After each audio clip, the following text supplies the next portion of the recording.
I'm Dean from the Workshop Whisperer, and welcome to the A Grade Auto Repair Shop show, where you'll learn what successful seven-figure auto repair shop owners do differently for more profit and more freedom.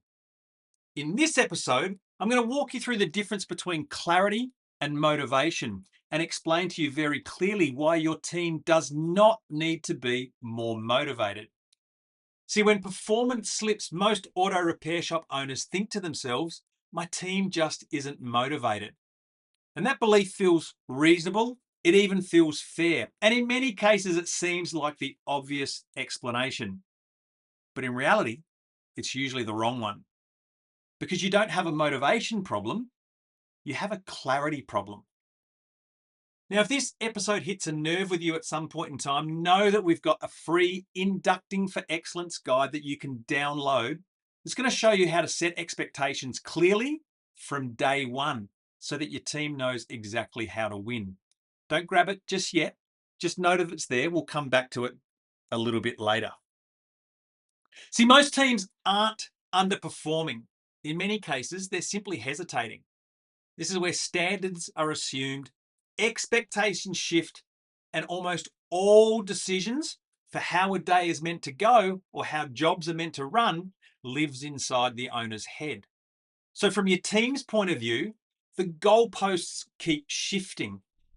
What does this do for your team? It creates confusion, it creates hesitation, and it creates that thing that we always see, which is procrastination. And that often gets labeled as a motivation issue. Let me explain it this way. With a model I call the shifting goalposts. Now, the rectangle around the side here, this is representative of all the jobs that you do in a day. It's the repair work, the engine rebuilds, the custom upgrades, whatever it is that you do inside your auto repair business, they all start with a job. Within that job, there are a series of tasks or roles that your team members need to complete in order to finish that job. But here's the thing. While you might have an awareness or an idea on how those tasks and roles work together,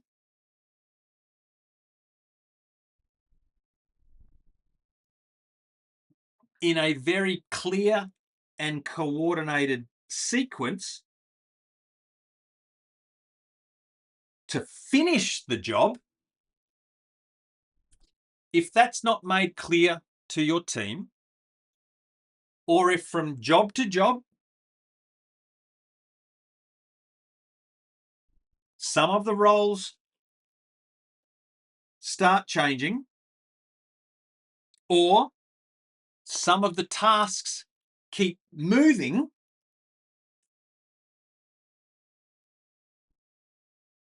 or expectations keep shifting, then it's pretty easy to suddenly understand why jobs don't go the way you want them to go.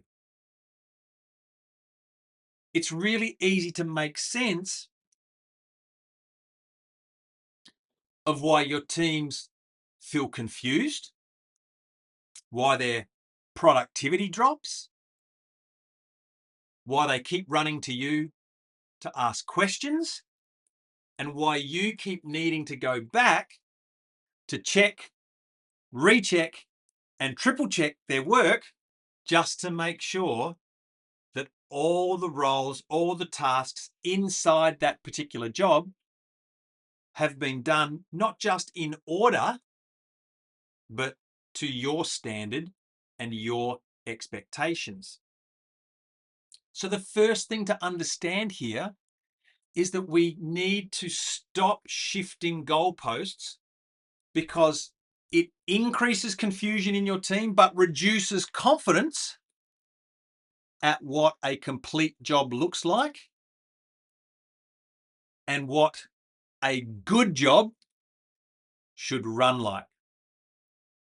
So we want to avoid that to start with. Let's understand the next model here. It's called the rules of the game. Now, great teams, really great teams, don't run on motivation alone. In fact, really great teams, it's implied that each player or each person on that team comes with their batteries included. They're able to charge themselves up. They're able to recharge themselves and prepare themselves each and every day to deliver the best possible performance that they can. So great teams don't run on motivation alone. What they run on is clear rules of the game. What do I mean by that? Well, they perform best when they know how to win. And how does one win? With a clear start, with visible progress, and a clear finish line. Let me break it down for you easier. So again, as we said the last time, we've got, it's not going to help us.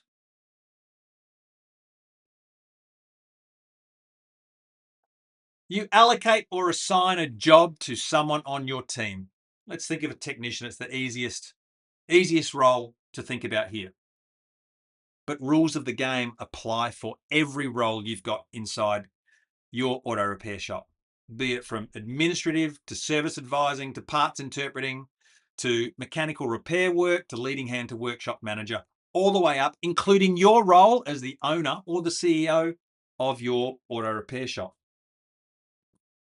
But everyone has a number of jobs to do across their day. As we just said, every job has a start point.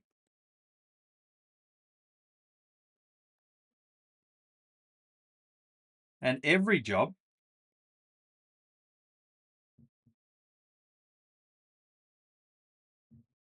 has an end point, a moment where the person doing the job believes they've completed all of the tasks and all of the roles inside that job. But if the only thing we're ever doing is setting clear expectations or standards at the start and the end, well, we've already shown how often the goalposts can shift inside that particular job. And if we think about rules of the game from either from a sporting context, in this case, let's think of motorsport, or any code of football, be it league, union, soccer, Australian rules. None of those games, none of those races, none of those events start and stop without any intervention or any conversation that talks about how well the team is performing, how well the driver is driving, how well they're, are they on time, how the car's running, or in those other footballing codes, quarter time, half time, where the team all comes in together with their coach and discusses how well they're performing against a number of benchmarks. The most obvious one being the scoreboard and the opposition, obviously. So we never want to leave a job, or we never want to consider that our communication, our explanation of a job relies on what happens at the start and what happens at the end. The rules of the game means we want to have moments of intervention and interaction with the team member who's doing that job so that, number one, they're clear. Well, certainly at the start, they're clear at what happens at the beginning. They're clear about what the finish line looks like, but we're setting inside checkpoints in the job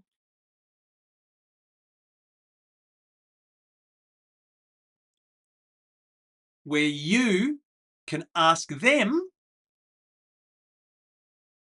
how they are going with the job, how confident they are with how the job is progressing.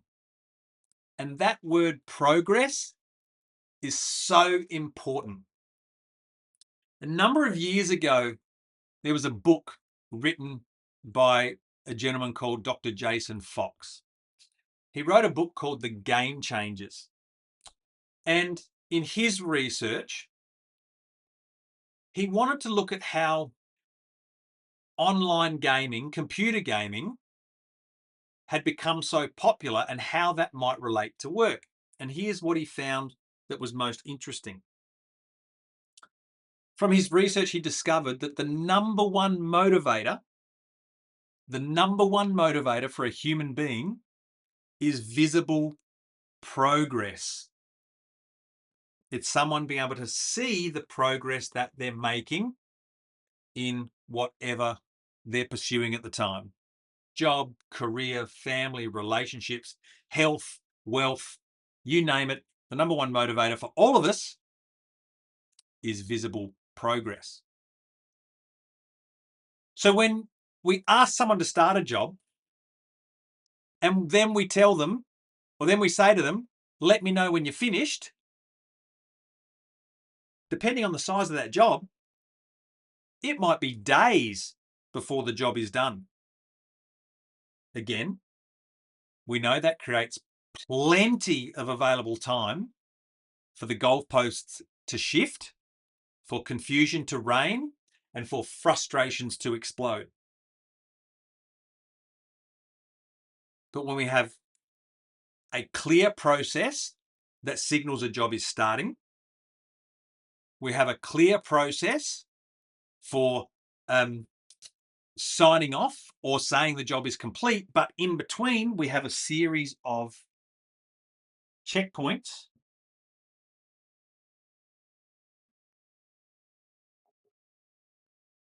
It may not be 7, it might be more, it might be less. Then the key here is that the person doing the job gets clear progress.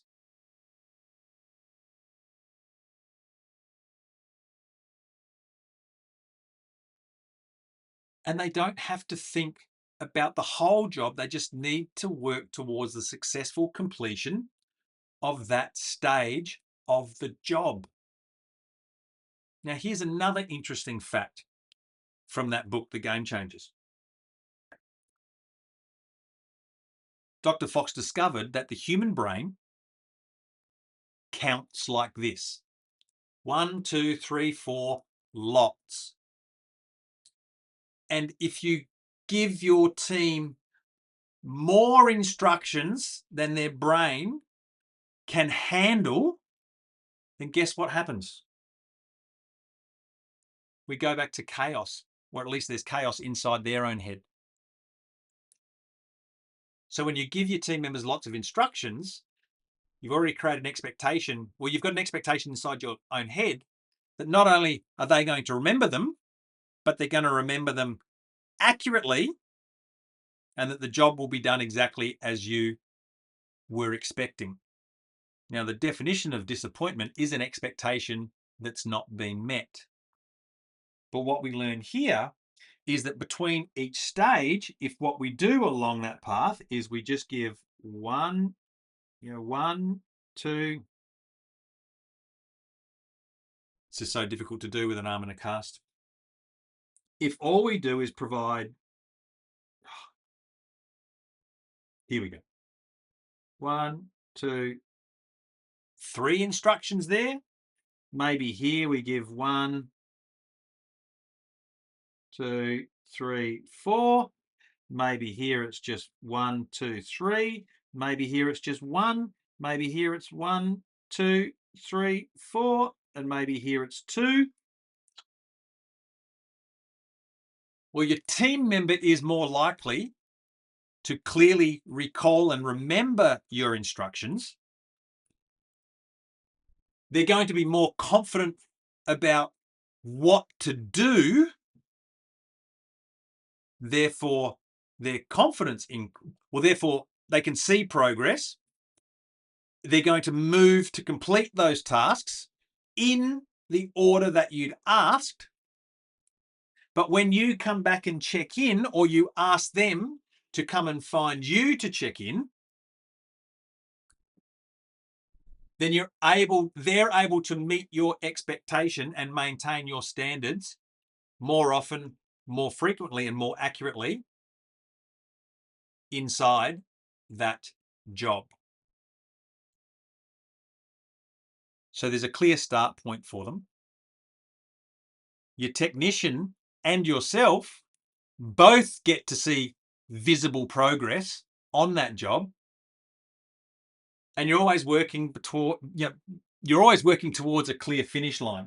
And it's not just the one here at the end, but we could think that this is a finish line, and this is a finish line. This is a finish line, this is a finish line, this is a finish line, this is a finish line. Ultimately, you set your team member up for success because you create conditions in a game where they get to win more often. Now, in any game, in any race, how much more motivated do you feel when you experience a win more frequently? The answer is pretty simple, isn't it? The more you win, the more motivated you feel to keep winning. And this process, this system, identifying and establishing rules of the game to help your team win, becomes a no-brainer. An absolute no-brainer.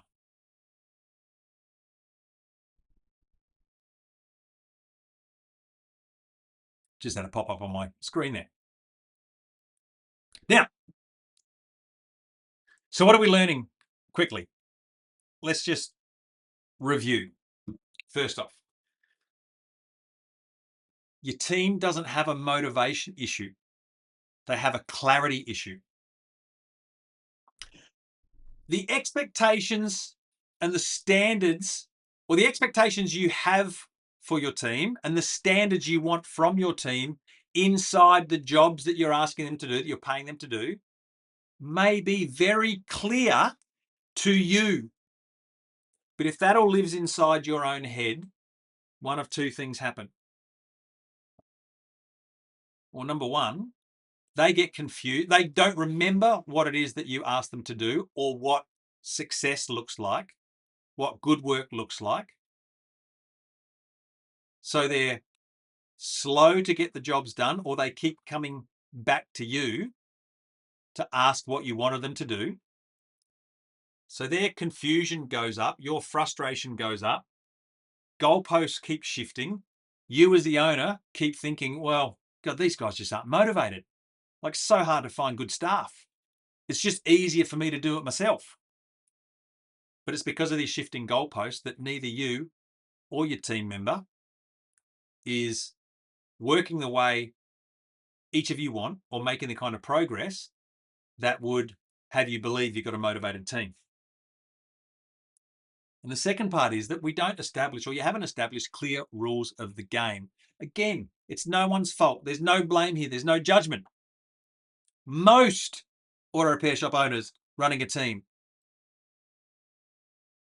have all the rules of the game, how to win, inside their head. It's not shared. But when you can clearly establish the rules of the game with everyone on your team as it relates to the job that they're now working on. And it's not just about how the job starts and what it looks like when it's finished, but it's all those checkpoints along the way that help them to feel like they're winning more often inside the job. Then everyone starts to get what they want. Team members get increased confidence, increased clarity, procrastination drops, so their enthusiasm lifts, your expectations are getting met more often. You start thinking you've got an amazingly motivated team. The only thing that's changed is that not only did you establish the rules of the game, but you made it easier for your team member to win. And that's a win for everyone in the business. But let's now look at this final model of procrastination versus performance. Why? Well, every one of us has procrastinated at a certain period of time, when what we want is to perform at our best as often as possible for as long as possible. The other interesting finding from that book I mentioned earlier, The Game Changers, was along with the fact that the number one motivator for a human being is visible progress, the other interesting point that came out of that book was that all of us, you, me, everyone on your team, is 100% motivated 100% of the time. I'll say that again. Every human being is 100% motivated 100% of the time. If you've got kids, teenage kids, and you need them to get out of bed early because they've got to come and you've either got to drop them somewhere or you've got to do something, they've got to come with you and they just won't get out of bed. And you or me, I've done this before, we think they're lazy. The reality is that our kids are 100% motivated to stay in bed. If they're 100% motivated to get out of bed, they'd be out of bed. So understand that all of us, all of the time, are 100% motivated to either do the thing we're doing or to not do the thing we don't want to do or don't know how to do.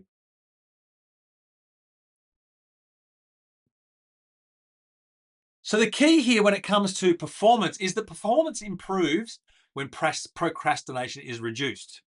Drop procrastination, performance increases, right? When we know what to do, how to do it, and when we need to have it done by, then our performance instantaneously improves, not because we're more motivated, but because we have more clarity around the expectations, the standards, and what, or rather, the rules of the game and how we can win.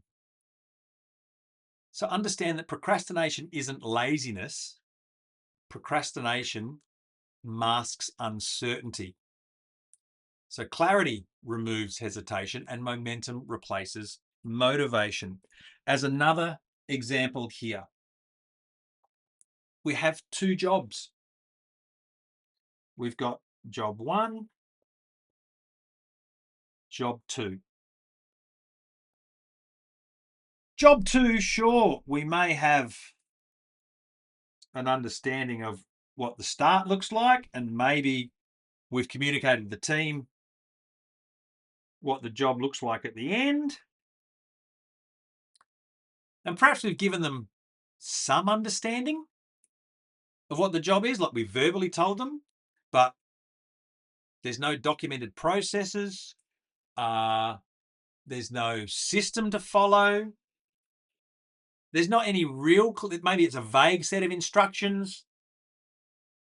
Or perhaps, they haven't necessarily done this type of job as often as is required for it to sink into our memory. So we might ask the team member, what do they need to do? We might tell them what we want to happen, but then we walk away, we step away. We haven't given the team member or the technician an opportunity to ask us or to tell us what they understood of the instructions we've given them, or we've given them so many instructions, this element, it's not just the big wins, but we've dropped in all these other instructions along the way that sure, they start the job, they get part way through, but then they get lost. They can't remember which bit connects to bit. So maybe they get here, think they're winning, but then it gets a little bit off track. And the key point is that we never get to the point where the job runs consistently and we can close that loop. That never happens. Or if it does, it takes longer than you anticipated, longer than you expected. Let's contrast that with job 2. Again,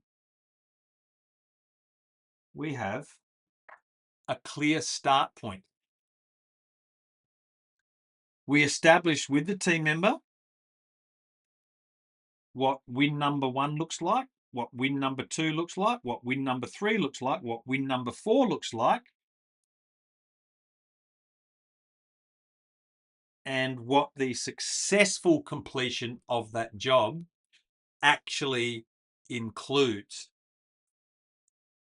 And all we do to start the job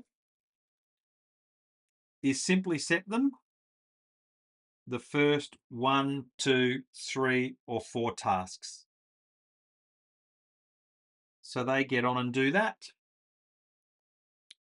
And then we review. Then we set the next 1, 2, or 3 tasks. And then we review. And then we review. Then we review. And then we finish. Successfully, and more importantly, with a smile. You might be watching this and thinking to yourself, but I don't have time for that. Maybe, maybe not. But if you don't have time for this, then ultimately you're tolerating that. And what I would say to that, and what I do say to auto repair shop owners that work with us, is you might say you don't have time, but you're not even aware yet of how much time is being lost from your day through unclear expectations, shifting goalposts, no rules, and no clarity around how your team can win. And as an owner, as a coach, our job is to help our team get clear on the rules, systems, and structures that support excellent performance. Our job is to reduce the confusion that produces procrastination, which is the enemy of high performance. So what do we learn here? What's the ultimate understanding here? Is if your team do not know how to win, they will not play the game to the best of their ability. So for every role, whenever you're starting a job, always ask yourself if you've clearly explained this to the team member who's about to do the job. What does good look like?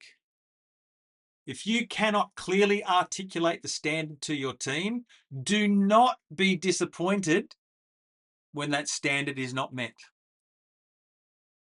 Always be clear with the team member on what happens when the standards are not met. What's the agreement you have in place with them? Are they meant to stand there, twiddle their thumbs and just wonder what to do? Or do they come and find you or find the next person up in the chain of command? Like, what happens when the standard of the job or the expectation you have of them in the job is not met? A clue here is you don't go throwing tools at them and you don't call them bad names.